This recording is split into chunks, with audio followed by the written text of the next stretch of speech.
हज़रात गिरामी, आज मुस्लिम कौम पस्ती और ज़िल्लत और रुतवाई की तरफ बढ़ती हुई चली जा रही है। इसलिए आज सवाल इस्लाम की तरफ बुलंदी का नहीं, क्योंकि मज़हब इस्लाम अपने क़वानीन के साथ आज भी जिंदा और ताबिंदा है। आज भी परचम इस्लाम बुलंद है। इस वक्त जो सवाल उठता है वो मुसलमानों की सरफराजी का है कि अपनी शौकत और रफ़ात को फिर किस तरह से पा सकता है। उरूज और इर्तिका की मंजिल पर फिर किस तरह से कौम मुस्लिम पहुंच सकती है। हज़रात गिरामी, तारीखी हक़ाइक़ को आसानी से बुलाया भी नहीं जा सकता। फितना तातार से कौन नहीं वाकिफ है, इलाकों का के इलाकियां कौन नहीं जानता है। एक ऐसा तुंद तेज सैलाब था जिसके जद में मुस्तहकम चट्टाने खशोखा साग की तरह बह गईं, जिसकी लर्जा के दास्ताने सुनकर रोंगटे खड़े हो जाते हैं। लेकिन जब यही सैलाब मौलाना रूम अली रामा के उतने मारूफ की तरफ बढ़ा तो दुनिया ने एक अजब मंजर देखा। शहर के गिरद इलाकों का कितने तालाल बेजुका ने डेरा डाल दिया है। तो इस वक्त में अहले शहर घबरा कर मौलाना रूम अली रहमत रिजवान के पास हाजिर हुए और सब ने इल्तिजा की हुजूर इस बलाए नागहानी से निजात दिलवाइए। ये बात काबिल तवज्जो है। जब इंसानों की मुत्तहिदा कुव्वत सोचो समझ और दिमाग से आजिज आती है तो वो ऐसे वक्त में बारगाह रिसालत सल्लल्लाहु के ग़ज़ाए ग़यूर के आस्ताना पर लोग हाजिर होते हैं।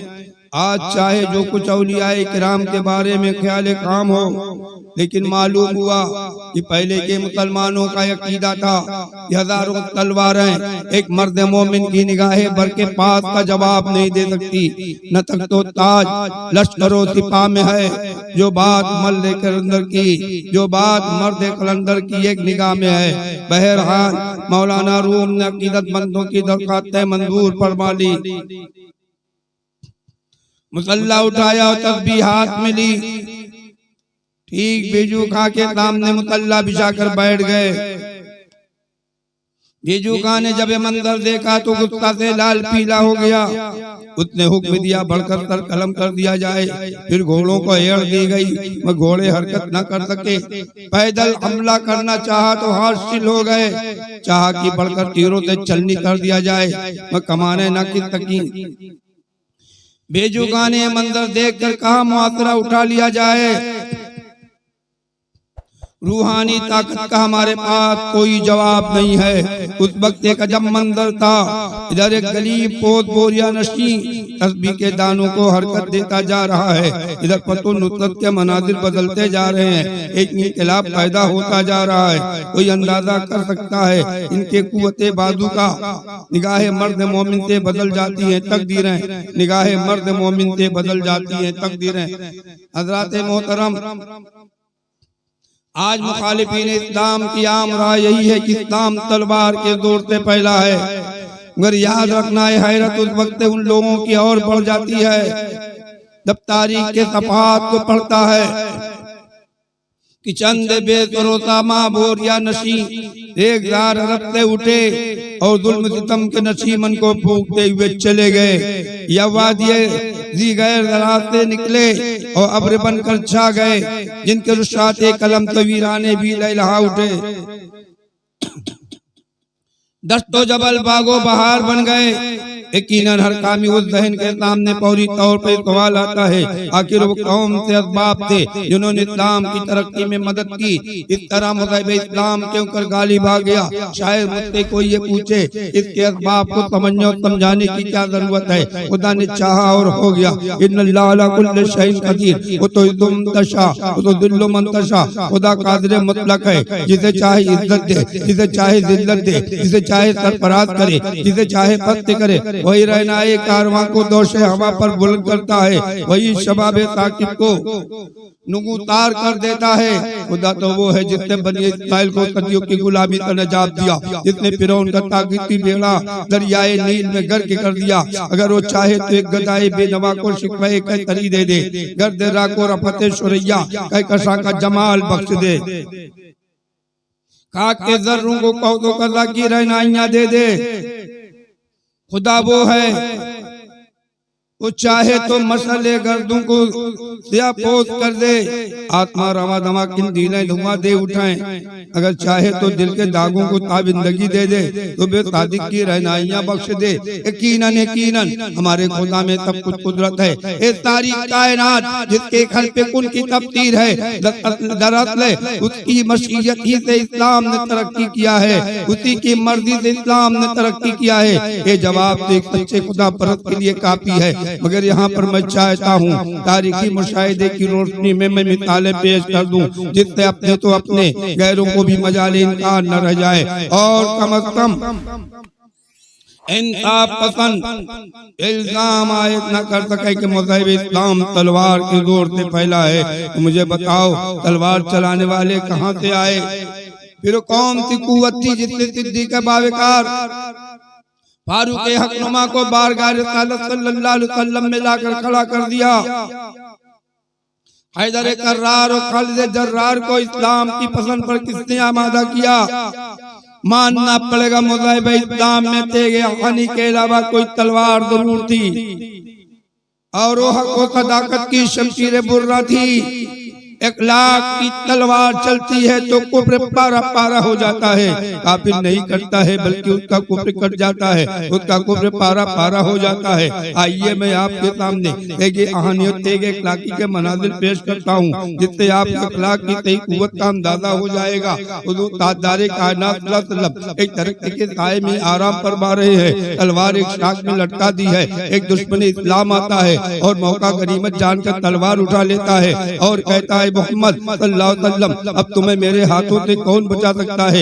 लबाए अक़दस को जुम्बिश होती है, इरशाद होता है मेरा बचाने वाला वही है जिसने सैयदना इब्राहिम खलीलुल्लाह अलैहिस्सलाम के लिए आतश कदे नमरूद को गुलजार किया था, जिसने नूह अलैहिस्सलाम की कश्ती को जूदी पहाड़ पर ठहराया था। इतना सुनने के बाद वो काफिर पे लर्ज़ा तारी हो जाता है, वो कांप जाता है, तलवार हाथ से छूट जाती है। फिर आकाए कायनात सल्लल्लाहु अलैहि वसल्लम तलवार लेकर पूछते हैं बता ए शख्स अब तुझे मेरे हाथों से कौन बचा सकता है? वो जवाब देता है हुजूर आप ही बचाएंगे, अब आपसे ज्यादा रहीम व करीम कौन हो सकता है? आप तलवार नियाम में कर लेते हैं और इरशाद फरमाते हैं कहो खुदा बचाएगा। उसी कुल के नबूवी यानी अखलाक मोहम्मदुर रसूलुल्लाह सल्लल्लाहु अलैहि वसल्लम का असर होता है। काफिर बेअख्तियार कदमों पर गिर पड़ता है और कलमा पाक पढ़ता है ला इलाहा इल्लल्लाह मुहम्मदुर रसूलुल्लाह सल्लल्लाहु अलैहि वसल्लम। ऐ मुसलमानों मुझे बताओ वो कौन सी कुव्वत थी जिसने सैयदना फारूक हकनुमा को बारगाह रिसालत वसल्लम में लाकर खड़ा कर दिया?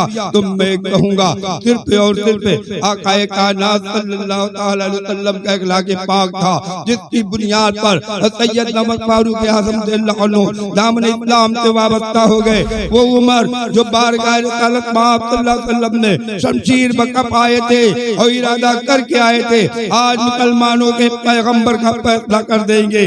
लेकिन जब नबी कौनैन सल्लल्लाहु अलैहि वसल्लम के इखलाक नबूवत का अंदाज़े करीबाना देखा तो बेसाख्ता कलमा पाक पढ़कर दामन इस्लाम से वाबस्ता हो गए। उसके फौरन बाद ही इश्क़ रसूल में डूब गए और मज़हब इस्लाम की हिमायत में जान देने को तैयार हो गए। उमर तू ये नबी गए, नजर तू ये उमर गई, उमर तू ये नबी गए, नजर तू ये उमर गई, बड़ी निगाहे मुस्तफा तो जिंदगी सवर गई, बड़ी निगाहे मुस्तफा तो जिंदगी सवर गई। आइए मैं नबी कौनैन सल्लल्लाहु अलैहि वसल्लम के हुस्न इखलाक लुत्फ मुरव्वत की तासीर का अंदाजा इस वाक़े की रोशनी में पेश करता हूँ।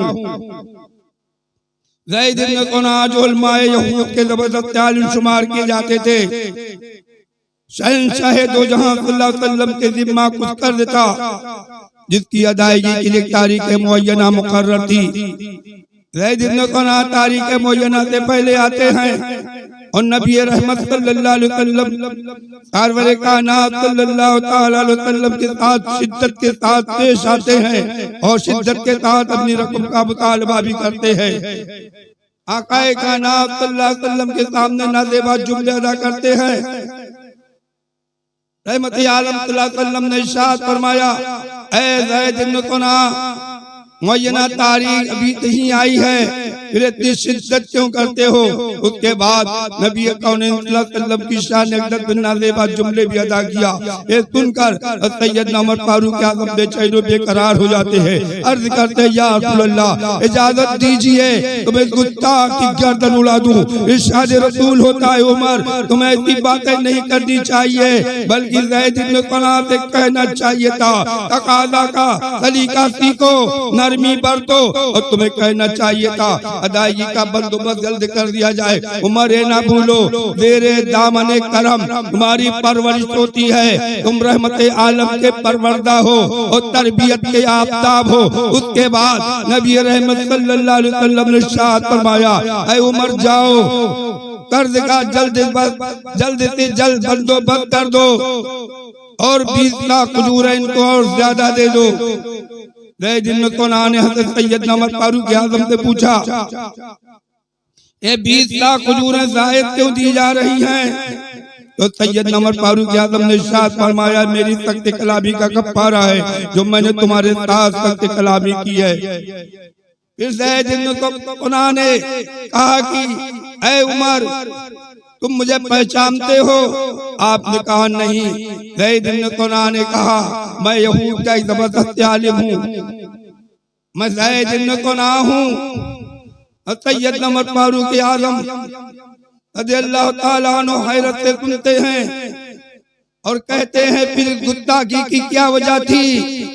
तो उसने कहा गुस्ताखी मकसूद ना थी, बल्कि मामला यह है कि मैंने आसमानी किताबों में नबी आखिर ज़मा के बारे में तमाम पेशिनगोइयां पढ़ ली, हर एक की तस्दीक भी कर ली है और तस्दीक करता रहा, हर एक की तस्दीक मैंने कर ली। उनके बारे में पेशिनगोई और एक है क्योंकि उन पैगंबर की शान होगी कि लोग रास्ते में कांटे बिछाएंगे, आप उसे करम से नवाजते जाएंगे, मुखालिफिन तक में पहुंचाएंगे, आप उनके लिए भलाई करते जाएंगे, लोग गालियां देते जाएंगे, आप हिदायत की दुआ करते जाएंगे, आप प्यारो मोहब्बत की शबनम छिड़कते जाएंगे। ऐ उमर खुदा का शुक्र है आज मैंने इसकी भी तस्दीक कर ली, इसलिए मैं कलमा इस्लाम पढ़कर दामन इस्लाम से वाबस्ता हो जाता हूँ और मज़हब इस्लाम को कबूल कर लेता हूँ। हज़रत मेरे नबी सरवर कायनात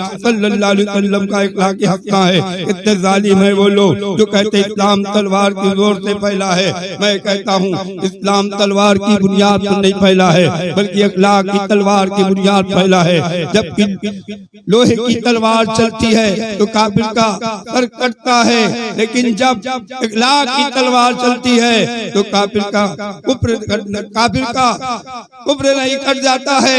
इखलाक़ की तलवार चलती है तो काफिर नहीं कटता है, बल्कि काफिर का कुफ्र कट जाता है और काफिर कलमा पाक पढ़कर दामन इस्लाम से वाबस्ता हो जाता है। वो कलमा पाक पढ़कर मज़हब इस्लाम को कबूल कर लेता है। ऐ मुसलमानों, ए नबी रहमत सल्लल्लाहु अलैहि वसल्लम के हुस्न इखलाक़ लुत्फ़ मुरव्वत के इखलाक़ हसना को अंदाज़े करीमाना है जिसकी बुनियाद पर इस्लाम चार दांगे आलम में फैला। कुव्वते इश्क से हर पत्ती को बाला कर दे, देहर में इसमें मोहम्मद से उजाला कर दे।